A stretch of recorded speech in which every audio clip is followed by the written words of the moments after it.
Hello everyone. Today I am to discuss about the discovery of cell. In a previous video, I am discuss about the cell definition and cell parts.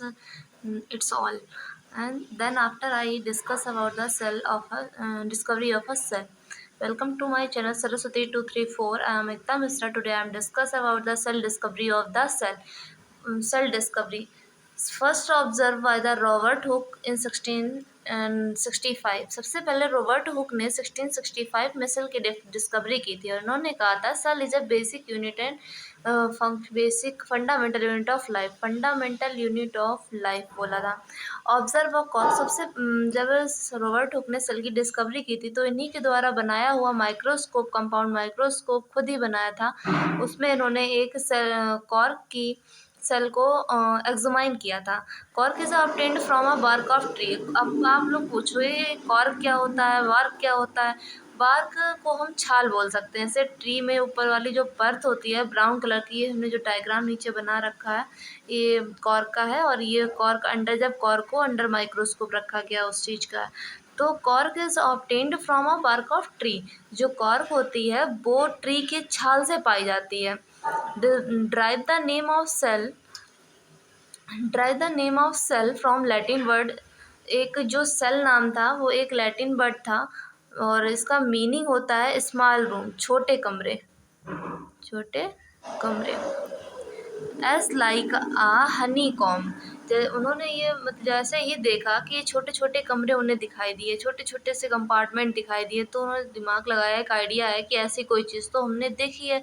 तो Robert Hooke ने बोला कि जो Honey com like structure होते हैं, Honey compartments होते हैं, same वैसा ही देखने में लग रहा था। फिर उन्होंने नाम दे दिया shell. Some cell discovery others. लेकिन फिर उसके बाद 1674 में ल्यूवेन हुकाय उन्होंने free living cell in pond मतलब तालाब से पाई हुई कुछ लिविंग सेल की डिस्कवरी की। लेकिन जो रॉबर्ट हुक थे उन्होंने डेड सेल्स का किया था, इन्होंने लिविंग सेल्स का किया। उसके बाद आते हैं रॉबर्ट ब्राउन 1831 में, इन्होंने न्यूक्लियस का किया। उसके बाद आता है पुरकंजे 1839 में, इन्होंने प्रोटोप्लाज्म की डिस्कवरी की। अब cell theory presented by two biologist. उसके बाद कुछ समय बाद 1838 में आए हैं सचेल्डन एंड 1839 में आया सचवान। इन दोनों लोगों ने सेल थ्योरी दी। सेल थ्योरी में बोला all the plant and animal are composed of the cell. सभी प्लांट और एनिमल कंपोज्ड होते हैं, मतलब बनते हैं सेल से। सेल जो है वो बेसिक यूनिट है लाइफ की। Cell is a basic unit and fundamental unit of life.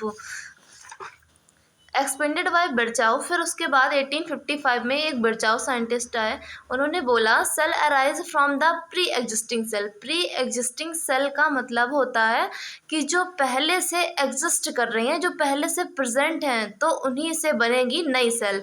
जैसे कि प्री एग्जिस्टिंग सेल को हम बोल सकते हैं, जैसे आपने कोई कभी प्लांट लगाया होगा। प्लांट या तो हम सीड से लगाएंगे या तो हम ब्रांच से लगाएंगे, दो ही मेथड है प्लांट को लगाने के। अब हम अगर सीड से लगाते हैं ये भी पार्ट प्लांट का है, अगर ब्रांच से लगाते हैं ये भी प्लांट का है।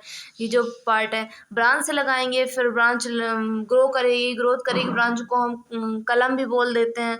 तो ऐसे ही बर्चाउ ने बोला जो पहले से प्रेजेंट है सेल उन्हीं से बनेगी प्री एग्जिस्टिंग सेल, चाहे वो यूनिसेलुलर हो, मल्टी सेलुलर हो। लिविंग सेल जो होंगी वो सेल से ही प्रेजेंट होंगी। धन्यवाद। अगर आपको अच्छा लगा हो तो प्लीज़ सब्सक्राइब।